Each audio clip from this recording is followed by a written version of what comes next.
देखिए अब हम लोग जो शुरू करने जा रहे हैं वो है सर्च फॉर जेनेटिक मटेरियल, यानी कि जेनेटिक मटेरियल कौन होता है, वो डीएनए है, वो आरएनए है, वो प्रोटीन है, वो क्या है जेनेटिक मटेरियल, उसके ऊपर हम सर्च करेंगे। और कई साइंटिस्ट ने इसके ऊपर एक्सपेरिमेंट करें, वो सारे एक्सपेरिमेंट हम लोग डिस्कस करेंगे। 3-4 एक्सपेरिमेंट है, ज्यादा नहीं है, एनसीईआरटी लेवल पे ही चलेंगे। देखिए इससे पहले तक हम लोगों ने पैकेजिंग ऑफ जेनेटिक मटेरियल की बात कर ली थी कि जो जेनेटिक मटेरियल है यानी डीएनए जो है उसके न्यूक्लियोटाइड होता है, न्यूक्लियोटाइड बना कैसे होता है, ये सारी चीजें हमने लिख दी हैं। इसके बाद एक न्यूक्लियोटाइड का स्ट्रक्चर बता दिया, इसके बाद डीएनए का स्ट्रक्चर बता दिया, इसके बाद हमने डीएनए की लेंथ निकालना बता दी, इसके ऊपर क्वेश्चन आए हैं, लेंथ निकालने के ऊपर भी क्वेश्चंस आए हैं। इसके बाद हमने ये बता दिया कि एक डीएनए पैक कैसे हो रहा है, पैकेजिंग भी पूरी पढ़ ली। इसके बाद हमने सुपर कॉइलिंग बताई पैकेजिंग में ही, और ये क्रोमैटिन बता दिया, डीएनए भी बता दिया कि हिस्टोन और नॉन हिस्टोन प्रोटीन्स होते हैं। इसके बाद बता दिया प्रोकैरियोटिक सेल में भी कुछ स्पेशल प्रोटीन्स हैं जो न्यूक्लियोइड एरिया में आपको डीएनए को रखे रहेंगे। इसके बाद हमने बता दिया कि जो क्रोमैटिन है वो भी 2 पार्ट का है, हेट्रोक्रोमैटिन और यूक्रोमैटिन। अब हम लोग चलते हैं आगे, और अब सर्च फॉर जेनेटिक मटेरियल।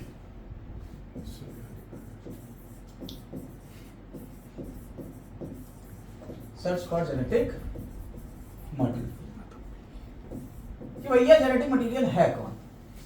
ठीक, वो डीएनए है, वो आरएनए है, वो प्रोटीन, इन 3 पे ही खेल करेंगे। और सबसे पहला एक्सपेरिमेंट इसमें आ जाता है हर्शे और चेस का, नहीं भाई ग्रिफिथ एक्सपेरिमेंट। ठीक है, ग्रिफिथ्स एक्सपेरिमेंट। ग्रिफिथ एक साइंटिस्ट थे, बहुत बढ़िया साइंटिस्ट थे। 1928 में इन्होंने एक्सपेरिमेंट अपना किया। जिस ऑर्गेनिज्म के ऊपर इन्होंने एक्सपेरिमेंट किया वो थी स्ट्रेप्टोकोकस निमोनी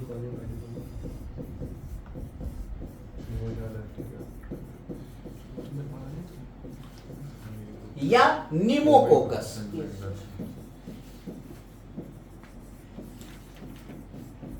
ठीक, ये क्या कॉज करेगा, ये एक बैक्टीरिया है और ये निमोनिया कॉज करेगा। ठीक, तो इन्होंने क्या करा, इन्होंने ये बैक्टीरिया लिया और लिए चूहे, चूहे यानी कि अंग्रेजी में माइस। ठीक, समझ रहे हो? अब एक्सपेरिमेंट कुछ इस प्रकार है, उन्होंने लिया बैक्टीरिया, और बैक्टीरिया के बारे में थोड़ी सी बातें और कर लेते हैं। ये जो बैक्टीरिया है इसके 2 स्ट्रेन मिलते हैं, एक आर स्ट्रेन और एक एस स्ट्रेन। आर रफ है, एस स्मूथ है। स्मूथ मतलब इसके ऊपर कोई कैप्सूल है, कैप्सूल इसे प्रोटेक्ट कर रहा है एंटीबायोटिक से, ये बच जाएगा, कोई एंटीबायोटिक खाओगे तो बच जाएगा ये, क्योंकि इसके ऊपर एक कैप्सुलेशन है। तो अगर कैप्सूल है और एंटीबायोटिक से बच रहा है तो तुम्हें क्या कर देगा, नुकसान, और यानी कि ये तुम्हें बीमारी देगा। ये हो गया पैथोजेनिक। कैसा हो गया बेटा ये, पैथोजेनिक। और आर नॉन कैप्सुलेटेड है यानी रफ है, तो ये कैसा हो गया, नॉन पैथोजेनिक, इसको कोई भी मार देगा आगे। ये 2 पॉइंट याद हो गए। अगर आर वाला होगा तो वो कैसा है, नॉन पैथोजेनिक है, वो नुकसान नहीं पहुंचाएगा, बीमारी नहीं कॉज करेगा। एस वाला है तो वो बीमारी कॉज करेगा। 2 तरीके के बैक्टीरिया लिए हैं, दोनों कौन सी बीमारी कॉज करेंगे, निमोनिया। आर वाला कर नहीं पाए क्योंकि उसको एंटीबायोटिक मार देगी, एस वाले को एंटीबायोटिक नहीं मार पाएगी, इसलिए ये कॉज कर देगा बीमारी, पैथोजेनिक हो गया। ठीक, सब लिखा है एनसीईआरटी में, कुछ भी नया नहीं है। आते हैं हम सबसे पहले चूहे को लेते हैं। हमारा चूहा मुस्कुराता, खेलता, हंसता आ गया है लैब में। ठीक है, चूहा, और चूहे को हमने इंजेक्शन जो दिया है, चूहे को लगाई सुई, चूहा बोला। ठीक है, आर वाला, आर स्ट्रेन वाला इंजेक्शन हमने इसको दिया। क्या चूहा मरेगा? नहीं। चूहा मुस्कुराता रहा, कह रहा है अरे ये बच्चों वाले काम कर रहे हो हमारे साथ में। चूहा जिंदा, चूहा कैसा है? जिंदा है। अब क्या करा, अगला चूहा लिया और चूहे को फिर हमने दिया एस वाला। जैसे ही एस वाला देंगे वो पैथोजेनिक है, उसको बीमारी लग जाएगी, बीमारी लगी लाल रंग से खतरे के निशान बनाएंगे, चूहा गया मर।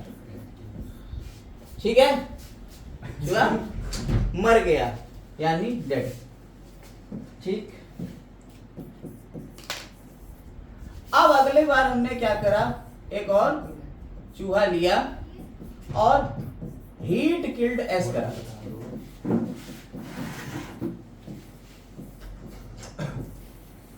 हीट किल्ड एस लिया, आप कब तक खाली होंगे? बहुत देर में बेटा। हीट किल्ड एस लिया और हीट किल्ड एस लिया जब, तो क्या हुआ, इस हीट किल्ड एस वाले स्ट्रेन में जिंदा रहे, चूंकि हमने हीट किल कर दिया ना, एस वाले को गर्म किया, गर्म करके मार दिया, अब उसकी पैथोजेनिसिटी तो खत्म हो गई ना, तो मर गया।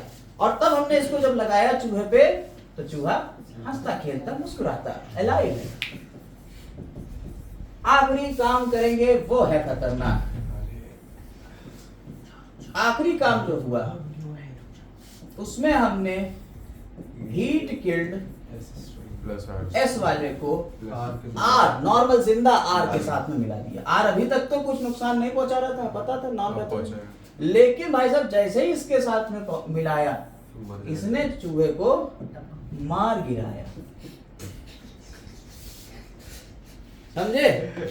चूहा गया डॉक्टर के पास सर, हाँ, अब वो मर गया। चूहे को उधर बुला लीजिए, चूहे को उधर बुला लीजिए।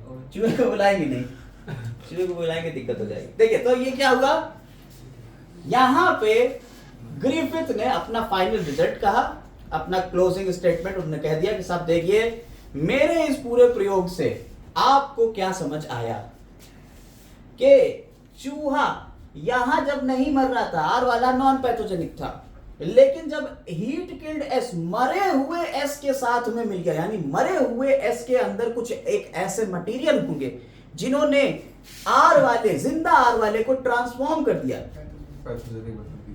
इसको ट्रांसफॉर्म बदल दिया, पैथोजेनिक में एस वाले में बदल दिया और उसने इसे मार दिया। तभी तो मारा भाई।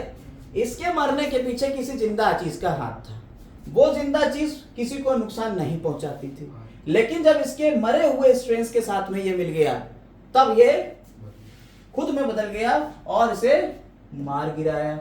इसका मतलब है कि मरे हुए एस के पास कुछ ऐसे मटेरियल थे जिन्होंने जिंदा आर को ट्रांसफॉर्म कर दिया, और इसीलिए इसे ग्रिफिथ्स ट्रांसफॉर्मेशन एक्सपेरिमेंट कहते हैं।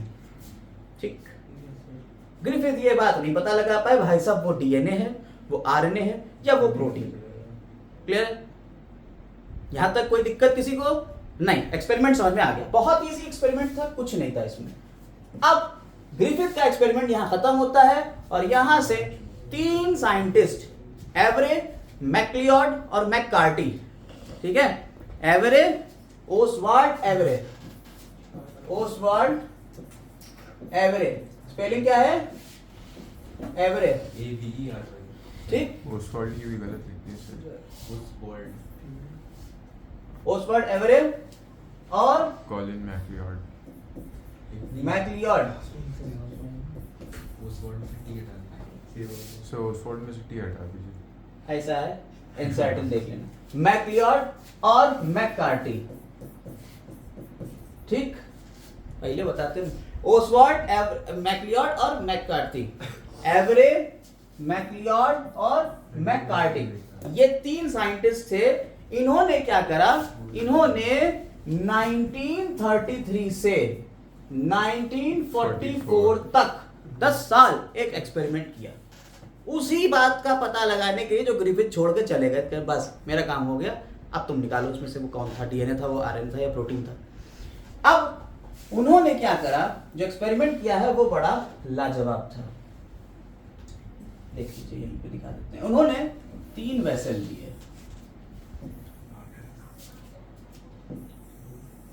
ठीक है, और इन 3 वेसल में वो जो मरा हुआ था ना हीट किल्ड एस उसको रखा। ठीक है, इनमें तीनों में क्या रखा है? Heat killed S. ठीक, heat killed S, heat killed S और हीट किल्ड एस। ठीक, तीनों में वो हीट किल्ड वाला एस रख दिया। साथ साथ इसमें मिलाए अलग अलग तीन चीजें। पहले इन्होंने मिलाया प्रोटीएज, दूसरे में मिलाया इन्होंने आरएनएज, तीसरे में मिलाया डीएनएज। ये तीन एंजाइम, प्रोटीएज प्रोटीन इसके हीट किल्ड वाले के अंदर जितने प्रोटीन होंगे उनको मार देगा।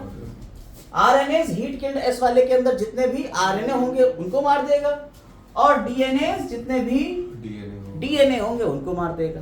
ठीक, यहां हमने क्या करा, इस पूरे हीट किल्ड एस वाले से हमने प्रोटीन खत्म कर दिया, इसी के थ्रू डाइजेस्ट करा दिए, प्रोटीन डाइजेस्ट कर डाले, खत्म हो जाएंगे।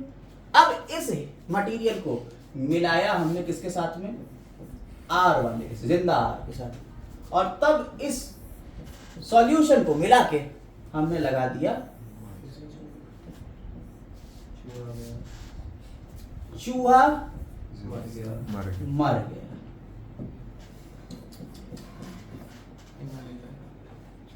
ठीक, अगला, इसको जब हमने आर वाले के साथ में मिलाया तो इसमें अब की आरएनए मर चुका है। अच्छा, इससे क्या पता लगाया? यानी कि जो एस वाला था अभी भी वो आर वाले को ट्रांसफॉर्म कर रहा था। जो मरा हुआ एस का सब्सटेंस था ना, जो बचा हुआ सब्सटेंस था, बचा क्या होगा?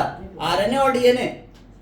बचा क्या होगा यहाँ पे? आरएनए और डीएनए, क्योंकि प्रोटीन तो हमने वैसे ही खत्म कर दिया यहाँ से प्रोटीएज से, तो वो आरएनए और डीएनए। हमने एक चीज एलिमिनेट कर दी, भाई प्रोटीन तो नहीं है जेनेटिक मटेरियल, क्योंकि भाई कोई दूसरी चीज है जिसने इसे फिर से ट्रांसफॉर्म कर दिया, उसे मारने पे मजबूर कर दिया, एस वाले में बदल दिया आर वाले को।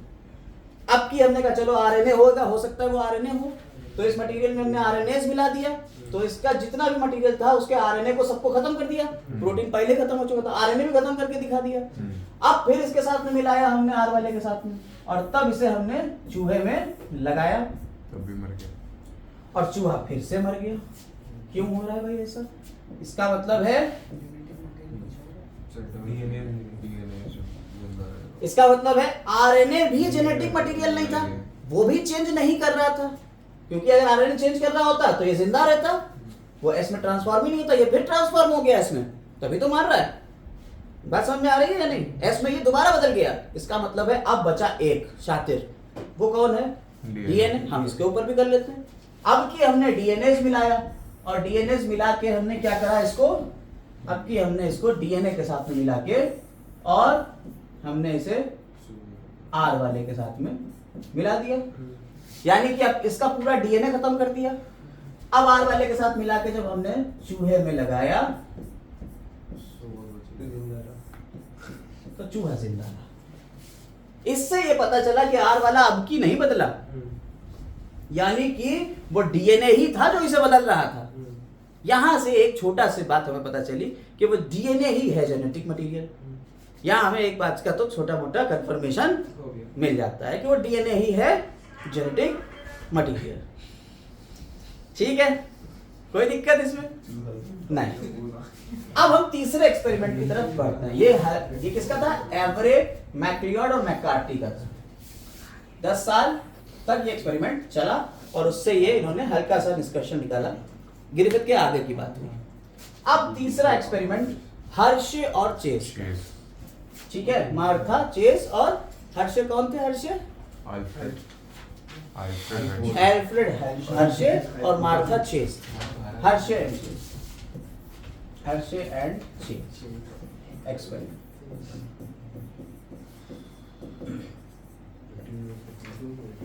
देखिए, पहले ग्रिफिथ साहब थे। ग्रिफिथ ने जो एक्सपेरिमेंट किया है वो ग्रिफिथ का एक्सपेरिमेंट बहुत ही बेसिक सा था। उन्होंने किसको लिया था एक्सपेरिमेंट के लिए? बैक्टीरिया को। बैक्टीरिया क्या कॉज करता था? निमोनिया, तो निमोकोकस था। उसके 2 स्ट्रेन थे, एक एस था, एक आर था। उन्होंने देखा कि एस वाला तो मार देता है, आर वाला मारता नहीं, लेकिन जब हीट किल करके एस वाले को आर वाले के साथ मिलाते हैं तो वो भी मार देता है। तो कोई ना कोई ऐसी चीज होती होगी जो आर वाले को एस में ट्रांसफॉर्म कर देती है। एवरे मैकलियोड और मैककार्टी ने ये एक्सपेरिमेंट आगे बढ़ाया और कहा कि साहब वो चीज पक्का है कि डीएनए होगी।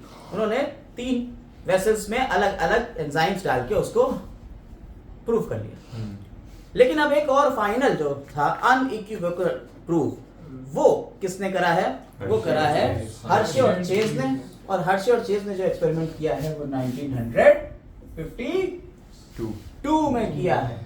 और 3 में क्या हुआ है? 53 में अभी आगे आ रहा है 1953, ठीक है। टेलर का एक्सपेरिमेंट, इसके आगे 1953 में DNA replication semi conservative model Meselson Stahl, हैं? मिशेल्सन एंड स्टॉल 1958, सॉरी 58 था।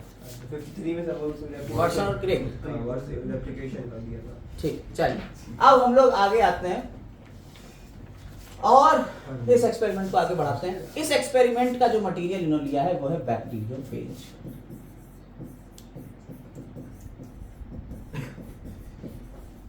बैक्टीरियोफेज, देखिए जब कभी फेज आता है, फेज PHAGE, फेज मतलब भक्षण करने वाला है, खाने वाला है, मारने वाला है। बैक्टीरिया मतलब बैक्टीरिया को, फाइटोफेज प्लांट्स को, ठीक है। अलग अलग चीजों पे फेज लगाते जाओगे, नाम बदलते जाएंगे। तो बैक्टीरियोफेज एक वायरस है और इस वायरस के ऊपर इन्होंने अपना पूरा एक्सपेरिमेंट किया है। और साथ ही साथ ई कोलाई लिया है, एक बैक्टीरिया। वायरस को ये किसको खाएगा? ई कोलाई को खाएगा। हम पहले वायरस के बारे में थोड़ी जानकारी दे देते हैं।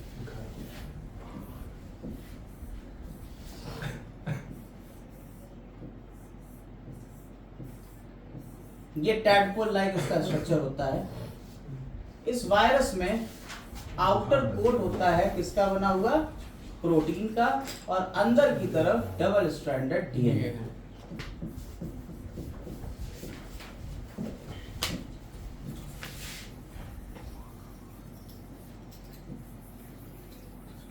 ये प्रोटीन और प्रोटीन के अंदर आपको मिलते हैं सल्फर, ठीक, और डीएनए में मिल जाता है फास्फोरस।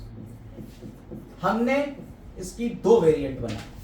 हमने इसके 2 बैक्टीरियोफेज के 2 वेरिएंट बनाए। एक वेरिएंट में हमने रेडियो एक्टिव सल्फर रखा, सल्फर 35। एक में हमने फास्फोरस रखा, रेडियो एक्टिव फास्फोरस 32। 2 वेरिएंट बना दिए, ठीक है। और उनका हमने क्या करा है आगे प्रोसेस, क्या प्रोसेस होगा उसको अभी हम दिखाने जा रहे हैं। 1 मिनट रुकिएगा।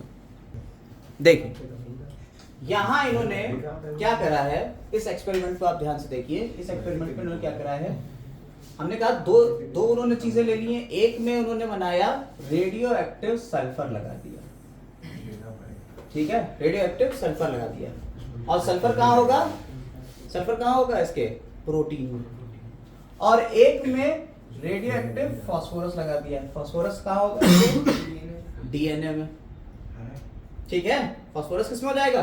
डीएनए में। यानी एक बैक्टीरियोफेज ऐसा लिया जो क्या कर रहा है, डीएनए को, जिसके डीएनए जो है वो रेडियो एक्टिव है, और एक ऐसा लिया बैक्टीरियोफेज जिसका प्रोटीन रेडियो एक्टिव है, ठीक।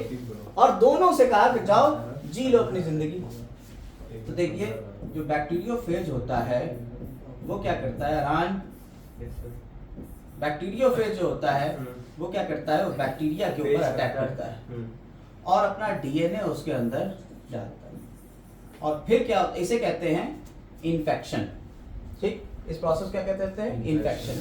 फिर ये डीएनए इस बैक्टीरिया के डीएनए के साथ में मिक्स कर जाता है, जिसे क्या कहते हैं? ब्लेंडिंग। और फिर क्या होता है आगे का प्रोसेस, ये अपना दूसरे वायरसेस बना के और आगे निकाल देता है। लेकिन हम आगे तक जाएंगे नहीं, हम क्या कर रहे हैं, हम बस यहीं तक जा रहे हैं। हमने इन्फेक्शन ब्लेंडिंग तक का काम कर लिया। अब क्या हुआ, जब इन्फेक्शन के बाद ब्लेंडिंग हुई तो क्या होगा, देखिए ये जो बैक्टीरियोफेज था उसने अपना डीएनए तो अंदर डाल दिया था।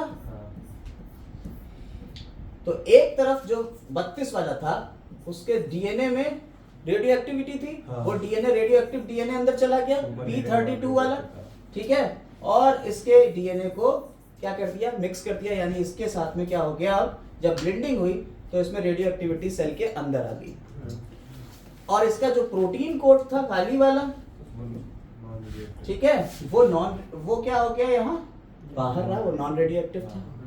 जबकि यहाँ क्या हो रहा है, यहाँ इसका प्रोटीन कोड ही रेडियो एक्टिव था, डीएनए तो रेडियो एक्टिव था नहीं, तो इसके सेल के अंदर तो रेडियो एक्टिविटी आएगी नहीं, क्या होगा, सिर्फ और सिर्फ रेडियो एक्टिविटी यहाँ रह जाएगी। अब अगला प्रोसेस हमने शुरू किया सेंट्रीफ्यूगेशन। सेंट्रीफ्यूगेशन हम अल्ट्रा सेंट्रीफ्यूज, जैसे आपका ब्लेंडर होता है ना, ठीक है, बिल्कुल वैसे ही इसमें डाल के और घुमा दिया, जब घुमाया तो क्या हुआ, कुछ चीजें नीचे बैठ जाएंगी, कुछ ऊपर सुपरनेटेंट आ जाएगा, ऊपर झाग ऐसा तैरता रहता है। तो आप लोग फ्रूट्स का जो बनाते हो ना शेक वगैरह, तो उसमें झाग ऐसा ऊपर होता है और नीचे बैठ जाता है, ठीक है, कुछ सेडिमेंट हो गया, कुछ सुपरनेटेंट हो गया।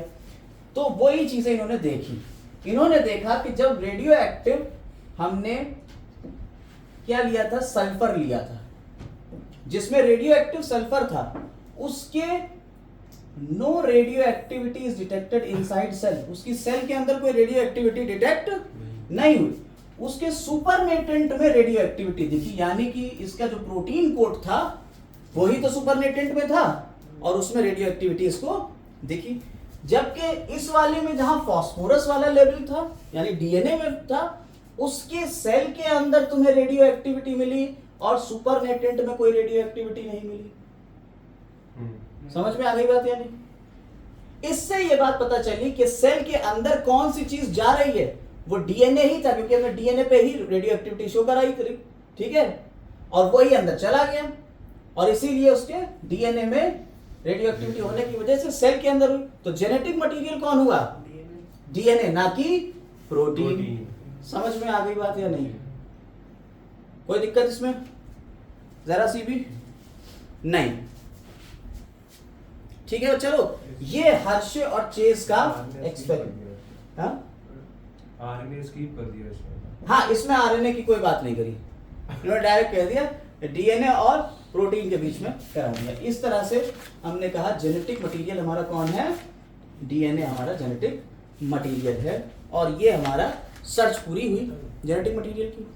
अब जेनेटिक मटेरियल की सर्च जब पूरी हुई है तो हमारे पास एक पॉइंट और निकल के आया कि साहब जेनेटिक मटेरियल अगर कोई चीज है तो उसकी शर्तें क्या होंगी। कोई भी चीज जेनेटिक मटेरियल है तो उसकी शर्तें क्या होंगी। इससे पहले आपको और बता दें कि कुछ चीजें ऐसी हैं जिनके अंदर आरएनए जेनेटिक मटेरियल है, कुछ चीजें ऐसी हैं जिसमें आरएनए जेनेटिक मटेरियल है, जैसे tobacco mosaic virus, tobacco mosaic virus TMV, इसमें आरएनए जेनेटिक मटेरियल है। QB बैक्टीरियोफेज,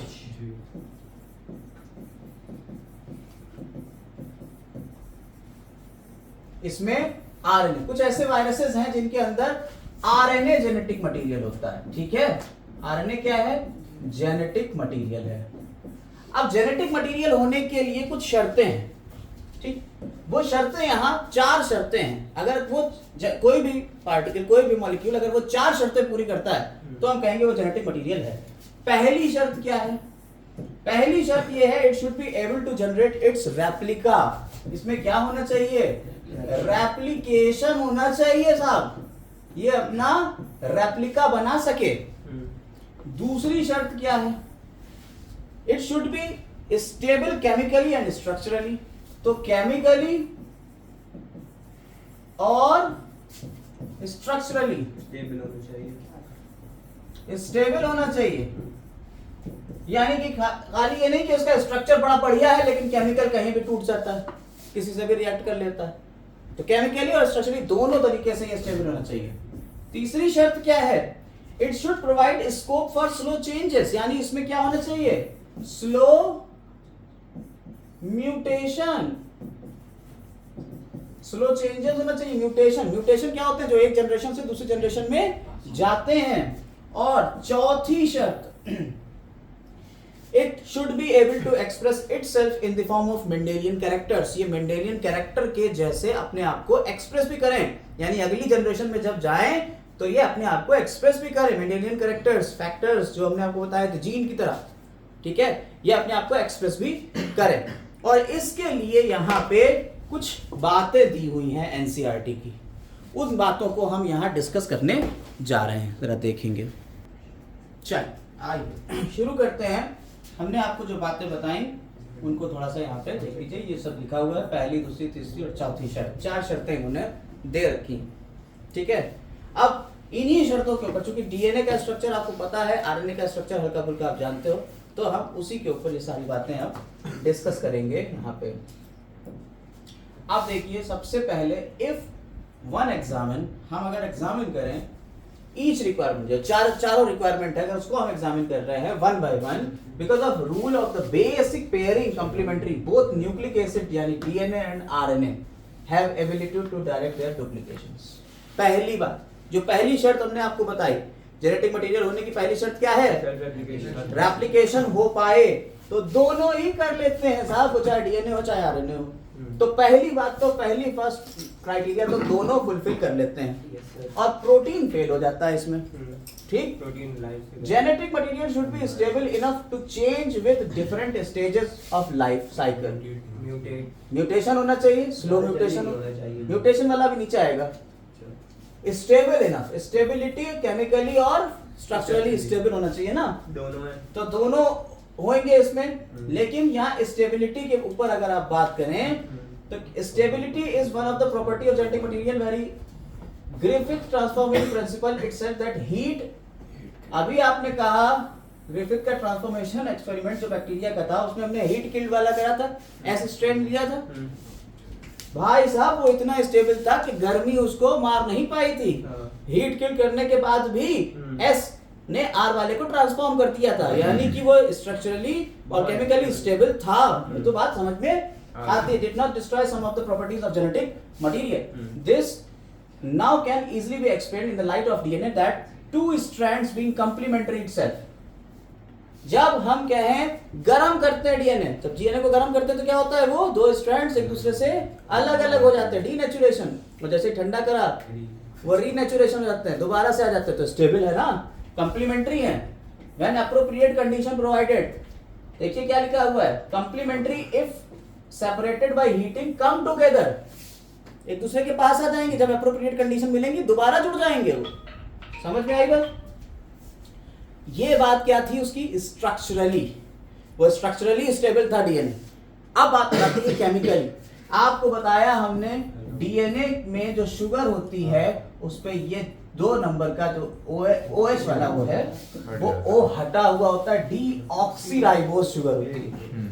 और deoxyribose 2 prime OH group present in every nucleotide in RNA is reactive group। अगर आरएनए में है, क्योंकि आरएनए में तो ये होता है, डीएनए में नहीं होता है। आरएनए में राइबोज शुगर है, राइबोज शुगर में आपको ये मिलता है जो रिएक्टिव ग्रुप है, लेकिन डीएनए में ये नहीं मिलता है। इसीलिए कह रहे हैं कि भाई केमिकली कौन सा ज्यादा स्टेबल हुआ, डीएनए वाला कि आरएनए वाला? डीएनए वाला, उसमें ऑक्सीजन है नहीं, रिएक्टिव है ही नहीं, वो केमिकल रिएक्शंस करेगा नहीं। आरएनए वाला तुरंत रिएक्शन कर जाएगा। तो डीएनए में रिएक्टिव ग्रुप होता है, it makes RNA labile and easily degradable, आसानी से डिग्रेड हो जाएगा। RNA is also now known to be catalytic. RNA कैसा है, कैटालिटिक नेचर का है। आपको बता दें, आरएनए 23S आरएनए ये एज अ कैटलिस्ट एक्ट करता है एंजाइम की तरह, ठीक है, राइबोजाइम कहलाता है। हेंस रिएक्टिव, बहुत ज्यादा रिएक्टिव होगा भाई, रिएक्शन करेगा, एंजाइम है वो तो रिएक्शन करेगा ही करता है, ठीक। तो भैया इस मामले में कौन जीत गया? DNA chemically is less reactive and structurally more reactive when compared to RNA. Therefore among the 2 nucleotides DNA is better genetic material. दूसरी शर्त में भाई साहब डीएनए बाजी मार लेगा। तीसरी शर्त क्या थी? तीसरी शर्त थी स्लो म्यूटेशन होना चाहिए। आरएनए वाइज अब रिएक्टिव में म्यूटेशन बहुत तेज होता है, आज ये कल वो परसों वो। इसीलिए कोरोना वायरस के कई स्ट्रेन, कई वेरिएंट आपको मिले, अल्फा बीटा डेल्टा, पता नहीं कौन कौन से वेरिएंट निकले कोरोना वायरस के। क्यों? आज आरएनए एक तरीके का था, अगले वाले में जाते जाते वो म्यूटेट कर गया, दूसरे तरीके का हो गया, अगले वाले में जाते जाते फिर म्यूटेट, तो उसमें फास्ट म्यूटेशन होता है, जबकि डीएनए में नहीं होता। स्लो म्यूटेशन होता है भाई। म्यूटेशन नहीं होगा तो एवोल्यूशन कैसे होगा? एवॉल्व तो करेंगे लेकिन स्लोली। समझ में आई बात? वो बात यहाँ कह रहे हैं। अब जरा स्टेबिलिटी के ऊपर एक और पॉइंट इन्होंने बताया, वो भी देख लीजिए। कह रहे हैं in fact presence of thymine at the place of uracil is also confers additional stability to DNA. तो शुगर की बात कर दी थी हमने, लेकिन in place of uracil thymine आ जाता है, ठीक है, CH3 ग्रुप और आ जाता है, 5 मिथाइल यूरेसिल है वो भाई, 5 प्राइम के ऊपर 5 डिग्री के ऊपर उस पे क्या लगा हुआ है? मिथाइल ग्रुप लगा हुआ है, बहुत ज्यादा स्टेबिलिटी दे रहा है। तो डिटेल डिस्कशन जो है आपको आगे मिलेगा हायर क्लासेस में, लेकिन हम आपको बता चुके हैं। मेरी डीएनए की आप वीडियो देख लीजिएगा, जो डीएनए का पूरा हमने स्ट्रक्चर बताया है, उसमें हमने सारा पूरा स्ट्रक्चर बताया हुआ है, कहाँ कहाँ पे क्या क्या लेवल लगा हुआ है पूरा। बोथ अब तीसरी पॉइंट, चौथे वाले पे, both DNA and RNA mutate. In fact RNA being unstable mutate faster, consequently viruses having RNA genome and having shorter lifespan mutate and evolve faster, तो तेजी से इवॉल्व कर जाएंगे। RNA can directly code to synthesise proteins. RNA directly protein बनाएगा भाई। आपको अगर DNA से प्रोटीन बनाया तो डीएनए से पहले क्या बनाएंगे आप? आरएनए बनाएंगे, और आरएनए से फिर आप क्या बनाते हैं? प्रोटीन बनाते हैं। लेकिन आरएनए डायरेक्ट बना देता है protein, hence easily express characters. Mendelian character में भाई हाथ मार लेगा, कह रहे हैं हम तेजी से एक्सप्रेस कर देंगे कैरेक्टर को, ठीक है। DNA however depending on the RNA for the synthesis of protein. आपको पता है कि डीएनए आरएनए के ऊपर ही डिपेंड कर रहा है सिंथेसिस ऑफ प्रोटीन के लिए। The protein synthesising machinery can evolve around the RNA. हमने आपको बताया कि आरएनए के ही अराउंड प्रोटीन सिंथेसिस की मशीनरी इवॉल्व करी है, आगे बढ़ी। आपको जब आरएनए वर्ड के बारे में अभी हम बताएंगे, अभी बताने जा रहे हैं, तो उसमें आपको बताएंगे कि वैसा प्रोटीन जो बन रहा है ना, उसके लिए आरएनए ही बनना पड़ रहा है। डायरेक्ट डीएनए से आप प्रोटीन नहीं बना सकते, आरएनए बनाना पड़ेगा, क्योंकि प्रोटीन बनाने की जो सिंथेसाइजिंग मशीनरी है ना, वो आरएनए के ही इर्द गिर्द बनी है। यानी कि ऐसे एंजाइम बने हैं जो आरएनए से ही प्रोटीन बना सकते हैं, वो डीएनए से प्रोटीन बना ही नहीं सकते हैं। In the course of evolution हम लोगों ने इवॉल्व करके यहां तक आ गए, लेकिन आज भी हम डीएनए से डायरेक्ट प्रोटीन बनाने की कोई मैकेनिज्म डेवलप नहीं कर पाए। हमारी जो मैकेनिज्म है वो कदीमी है, पुराने जमाने की है, कि आरएनए से प्रोटीन बनाना हमें आता है। तो डीएनए से पहले आरएनए तो बनना ही पड़ेगा, डिपेंड तो करेगा ही आरएनए के ऊपर। तो वो यही कह रहा है कि protein synthesising machinery has evolved around RNA. The above discussion indicate that RNA DNA can function as genetic material, ठीक है। तो दोनों ही फंक्शन कर सकते हैं, कहीं डीएनए हाथ मार ले जा रहा है तो कहीं आरएनए हाथ मार ले जा रहा है, ठीक है। But DNA being more stable, ठीक है, क्योंकि डीएनए ज्यादा स्टेबल है, is preferred for the storage of genetic information, for the transmission of genetic information RNA is better. ये यहाँ पे डिस्कशन हमारा खत्म हुआ। तो भाई साहब ऐसा है, अगर हम कहें इंफॉर्मेशन सेव रखना है, स्टोर करना है, तो डीएनए बना लो, लेकिन अगर ट्रांसमिट करना है एक से दूसरे में भेजना है, आरएनए बना लो। नहीं समझ में आई बात? कोई दिक्कत? ये बिल्कुल वही है कि एसी ज्यादा अच्छी कि डीसी ज्यादा अच्छी, हमने आपको कहानी सुनाई थी, वही कहानी है। तो अब आते हैं आखिरी टॉपिक आज की क्लास का, उसका नाम है आरएनए वर्ड। और वो कोई ज्यादा बड़ा टॉपिक नहीं है, अभी हमने यहाँ पे बात शुरू भी कर दी है उसकी। हमने कहा एवोल्यूशन हुआ। एवोल्यूशन क्या होता है? एवोल्यूशन भाई पुरानी स्पीशीज को मॉडिफाई करते करते करते करते एक नई स्पीशी बना देना ही तो एवोल्यूशन। पुरानी स्पीशी को मॉडिफाई करते करते एक नई स्पीशी बना देना ही एवोल्यूशन है, इवॉल्व हो गई। तो एवोल्यूशन पुराने से नया बनेगा, सिंपल से कॉम्प्लेक्स बनेगा। सिंपल था आरएनए, दुनिया में सबसे पहले जो आया वो था आरएनए। तो आरएनए कई लाख साल तक आरएनए ही चला। इवन उसके आज भी कुछ अंश देखने को मिलते हैं, जैसे बहुत सारे वायरस, अभी हमने आपको बताया TMV, tobacco mosaic virus, QB bacteriophage, ऐसे बहुत सारे वायरसेस हैं जिनमें RNA as a genetic material work कर रहा है, ठीक है। तो आरएनए वाला वो संसार, जब आरएनए ही आरएनए दुनिया में छाया हुआ था और वही जेनेटिक मटेरियल की तरह बिहेव करता था, डीएनए का नाम और निशान नहीं था, वो संसार कहलाता है आरएनए वर्ड, ठीक है। और यहाँ पे इन्होंने बताया भी है कि बहुत सारे आरएनए कैटलिस्ट की तरह भी एक्ट करते हैं, और वो हमने आपको बता दिया एंजाइम बनाना है। आरएनए का एंजाइम हमने बताया, कौन सा एंजाइम आरएनए बना रहा है, जो RNA as a enzyme work. देखिए एंजाइम नॉर्मली प्रोटीन्स होते हैं, एंजाइम नॉर्मली क्या होते हैं, प्रोटीन। लेकिन सिर्फ ऐसे कुछ आरएनए हैं जो एंजाइम की तरह वर्क करते हैं, उन्हें राइबोजाइम कहते हैं। क्या कहते हैं,